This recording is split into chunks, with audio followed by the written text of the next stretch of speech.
दोस्तों नमस्कार। तो देखिएगा, जब पूरी राशि करणीगत हो प्लस में और अनंत तक हो तो इस तरीके के सवाल हम आपको पहले भी करवा चुके हैं, लेकिन आज हम दोबारा इसलिए लेके आए हैं कि दो सवाल हैं आपके पास, उनमें कुछ भिन्नता है। तो देखिएगा, इस प्रकार के सवाल में जब पूरी राशि करणी के अंदर हो और प्लस में हो और अनंत तक हो तो क्या आपको करना है। तो क्या करना है, जो अंदर रूढ़ में संख्या लिखी है उसके इस तरीके से गुणनखंड करना है कि गुणनखंड करेंगे तो उनके बीच में अंतर कितना होना चाहिए, एक। क्या होना चाहिए, एक।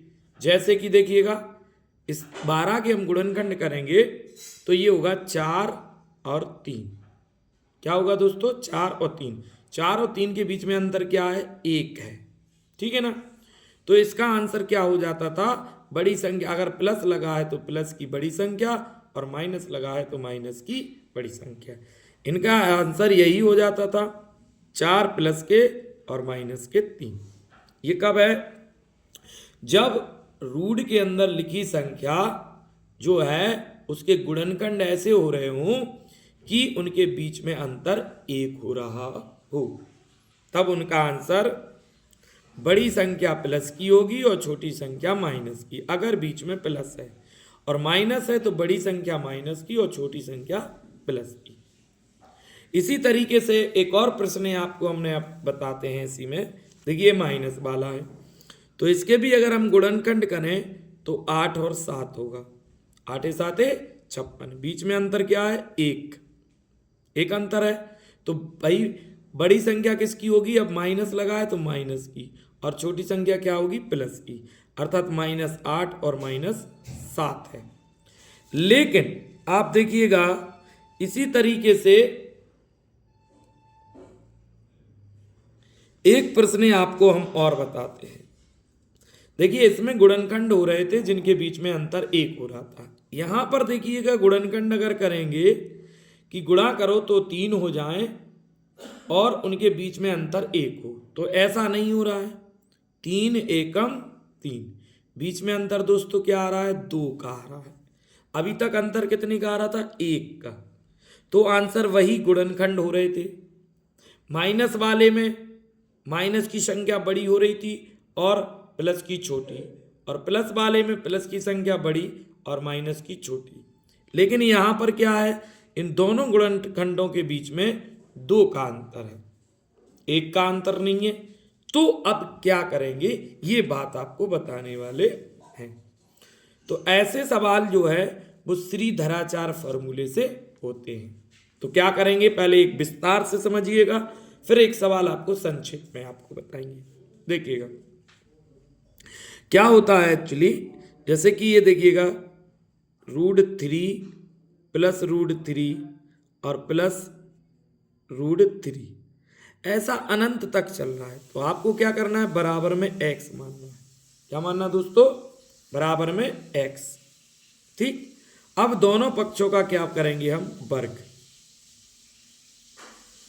वर्ग करेंगे तो इस वर्ग से एक रूट हट जाएगा, तो इधर 3 प्लस और 3√3 बराबर में x² होगा। तो आपको बताया कि सबके बराबर हमने क्या माना था, x, यानी इस पूरे के बराबर में भी क्या रखेंगे हम, x। तो 3 प्लस x बराबर x²। तो इसको हम उठा के उस साइड ले जाएंगे, तो ये होगा x² -3 माइनस x बराबर में 0। अर्थात x वाली राशि हम पहले लिख लेते हैं। थोड़ा फिर से देखिएगा, x² माइनस x माइनस 3 बराबर में 0। इसका मतलब ये हुआ कि x का मान हो गया आपका, a का मान हो गया, ये a का मान, ये b का मान और ये c का मान। तो देखिए, a के x की जगह हम क्या मान लेंगे, 1। a का मान 1 हो गया, b का मान हो गया -1 और c का मान हो गया -3।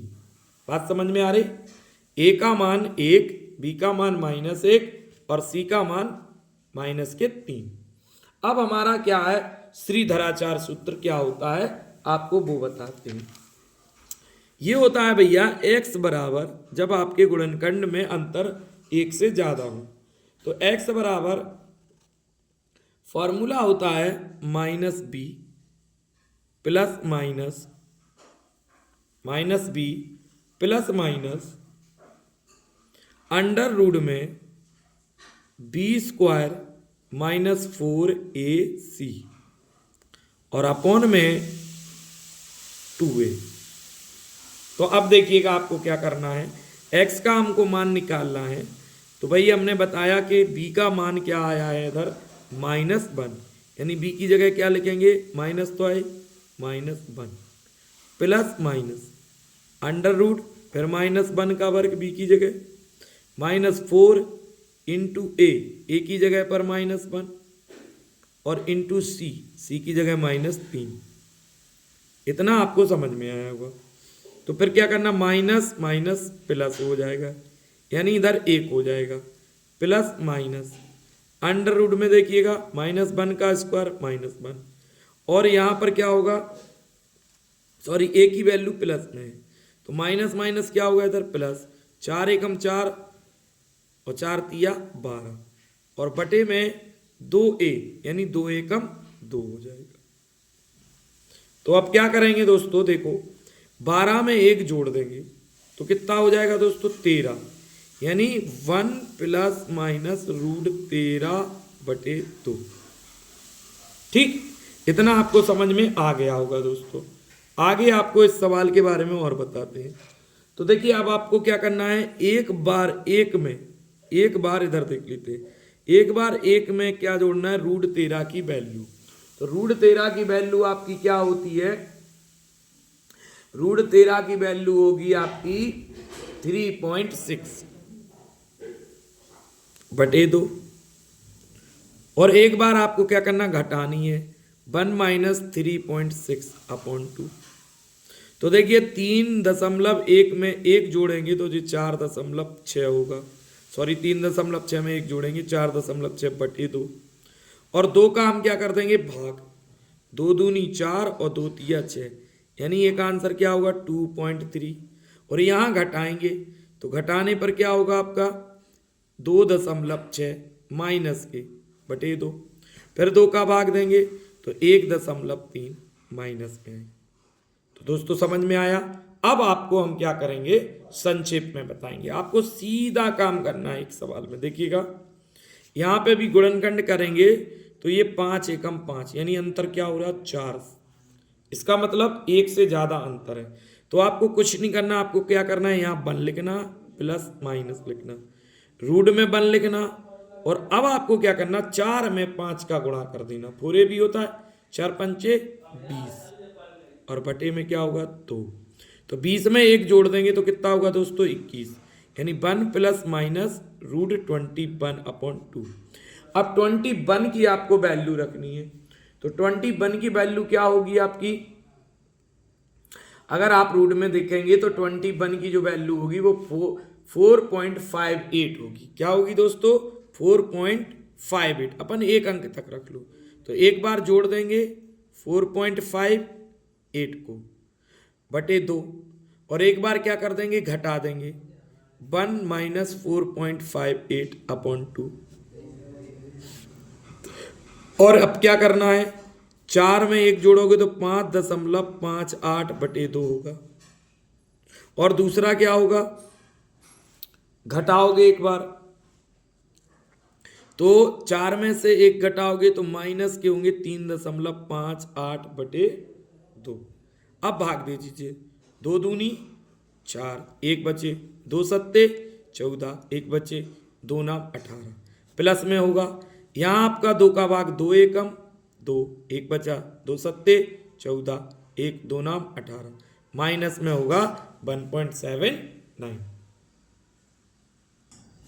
देखिए दोस्तों इसी तरीके से नेक्स्ट क्वेश्चन है, तो ये भी अनंत तक है लेकिन इसके गुणनखंड जो होंगे वो 7 एकम 7, यानी बीच में अंतर जो है वो 6 का बच रहा है, यानी 1 से ज्यादा अंतर है।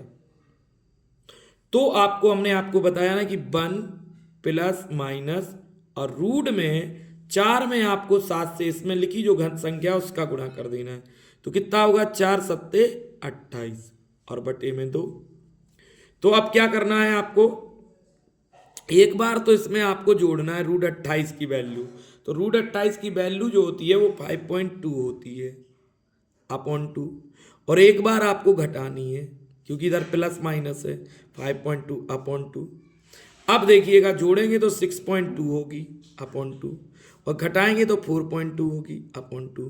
अब भाग आप दीजिएगा, भाग देंगे तो 2 का भाग देंगे तो 3 बिर जाएगा और दशमलव और 2 एकम 2 यानी 3.1 प्लस का होगा, और यहाँ पर देंगे तो 2 दूनी 4 दशमलव 2 एकम 2 माइनस का होगा आपका 2.1।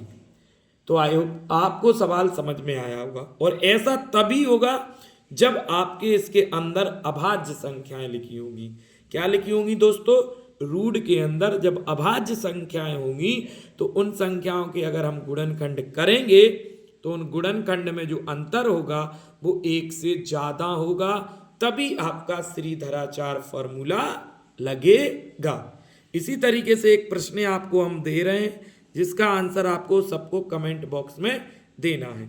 तो वो आपका होगा दोस्तों, देखिएगा 11 प्लस √11 प्लस √11 ऐसा अनंत बार लिखा है।